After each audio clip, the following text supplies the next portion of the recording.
Today we are taking a look at Albedo from Overlord. This is the pure white devil version in the T-most figure line by Taito. Overlord is a dark fantasy series centered on Ainz, who remains in the world of Yggdrasil after the game comes to an end and begins ruling from the Great Tomb of Nazarick. Albedo is one of the central figures on Nazarick's side and serves as the overseer of the Guardians. She stands very close to Ainz and occupies one of the highest positions within Nazarick, making her a character who represents the organization's authority and presence throughout the series. Today's highlights for this figure are the captivating facial sculpt and expression, the pose that emphasizes Albedo's body line, and the contrast between the white dress and the large black wings. The face draws attention through the sharp golden eyes, the softly curved mouth, and the way the lips are sculpted with real volume instead of reading as a flat printed feature. That small opening at the mouth gives the expression more depth from the front and makes the smile feel more alive when combined with the narrowed gaze. The pose pushes that presence even further. One arm rises above the head, while the other hand lifts toward the lips, and the torso bends into a long flowing curve from the chest through the waist and into the hip. The costume and wings then supply the largest visual contrast in the entire piece. The white dress stays close to the figure through the torso and upper legs, while the wings open outward in thick layered feathers that create a broad, dark frame around the body.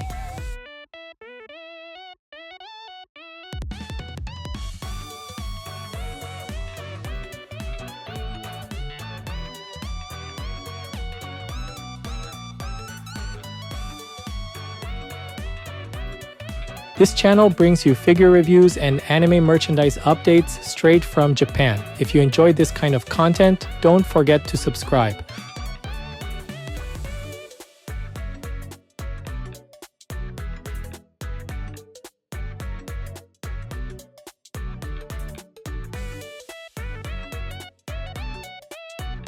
The face is built around a controlled, deliberate expression rather than exaggeration.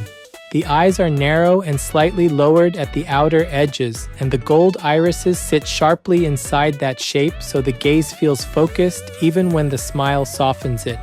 The mouth opens in a small curved shape with a visible red interior, which keeps the expression from becoming blank and gives it a more teasing tone. That balance between the eyes and mouth is what makes the face immediately engaging from the front.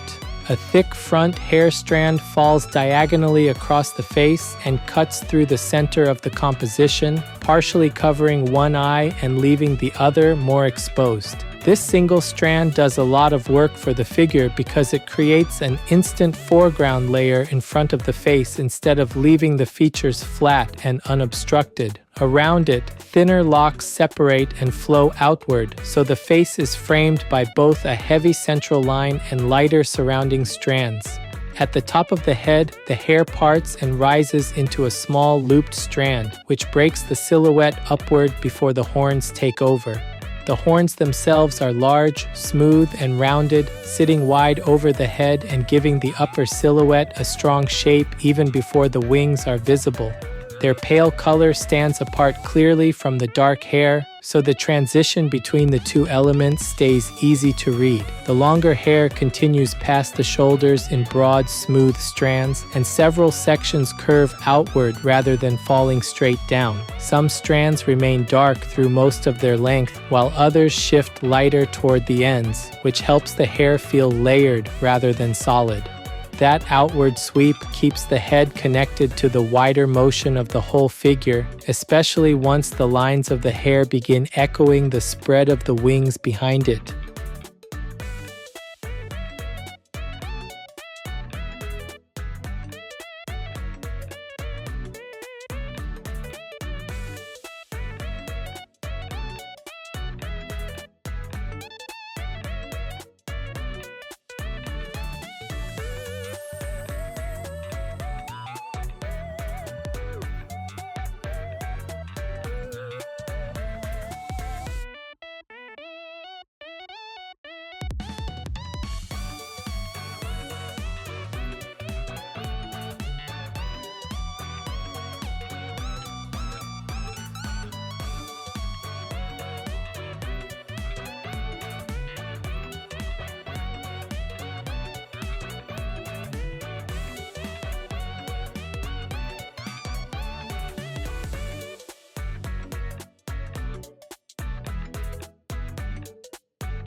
The upper body is organized around a strong curve that starts with the raised arm and continues through the chest and waist.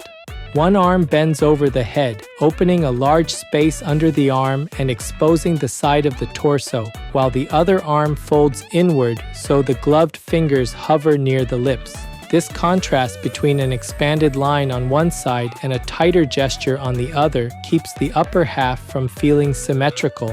It also pushes attention directly toward the face and chest. Across the chest sits a gold lattice-like ornament that spreads outward in linked sections rather than resting as a single flat plate. The lines branch and reconnect, and small round joints punctuate the intersections, so the piece reads as a separate layer sitting over the white dress.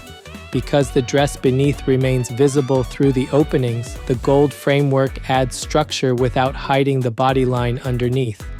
That layering is one of the key visual features of the entire figure. The dress itself stays close to the body through the torso, with gold edging tracing the openings and lower boundaries, so the white areas never fade into one unbroken mass. At the waist, the silhouette narrows and then opens into a short frilled section, giving the transition from torso to hip a clear visual break. Short white sleeves sit apart from the gloves, so the upper arm, sleeve edge, and glove all read as separate stages rather than one continuous surface. The hand near the lips wears a ring with a red stone, and that small accent becomes especially noticeable because it sits so close to the face. Behind the torso, the bases of the wings emerge near the back and hip line, inserting a dark mass directly behind the white dress. This makes the upper body feel even brighter by comparison and helps the figure's central silhouette stand out cleanly against the surrounding feather shapes.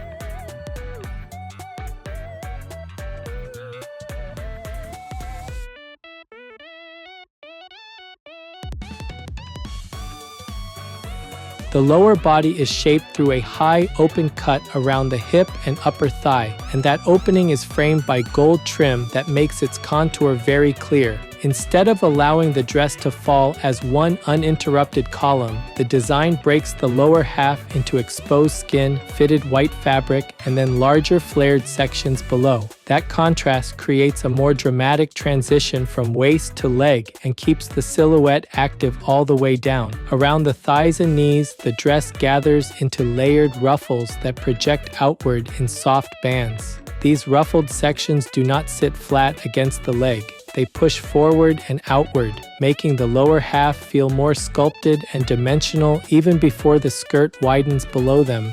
Under that, the dress narrows briefly and then spreads into a long flared section near the bottom, giving the figure a strong sense of downward flow. The pose itself emphasizes curvature rather than balance. The torso bends, the hip pushes outward, and the visible upper thigh becomes one of the strongest focal points in the lower half. That line continues downward through the dress instead of stopping abruptly, so the figure reads as one connected movement rather than a collection of separate parts. Even without fully exposed legs, the body line remains easy to follow. At the back and bottom, the dress connects visually into a swirling purple base element that rises like a curved wave around the lower section. This base is not just a flat support, it extends upward and participates in the movement of the sculpt by echoing the same sweeping direction found in the skirt and hair. On both sides, the black wings descend low enough to frame the dress from behind, so the lower body remains enclosed within a large dark arc while the white fabric and purple base continue the motion downward.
This figure is approximately 29 centimeters tall. That's about 11.4 inches. For size comparison, here's a 350 milliliter can. That's about 12 ounces in the US.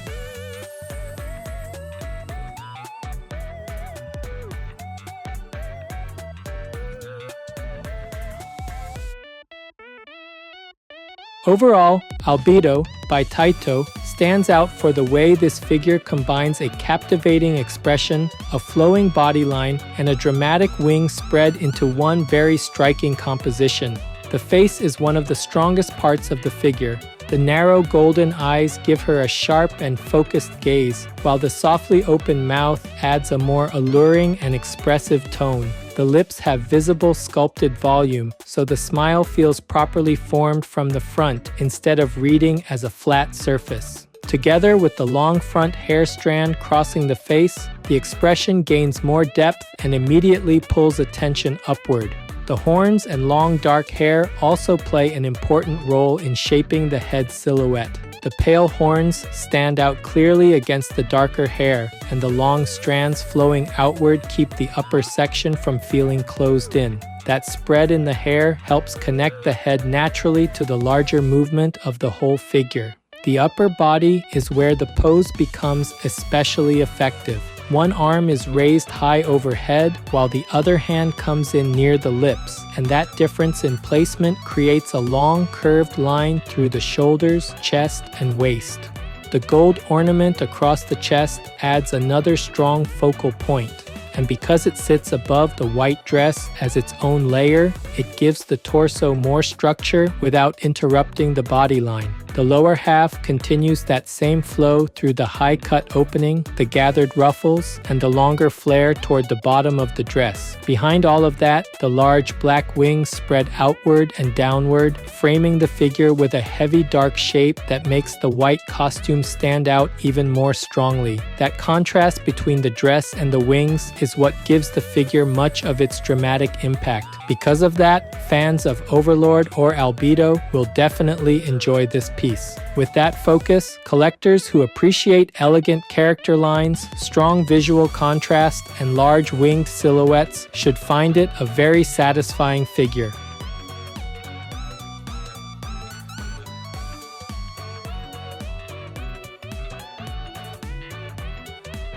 That's it for this video. If there's any part of the figure you liked, feel free to leave a comment and share your thoughts. Thanks for watching, and I'll see you in the next video.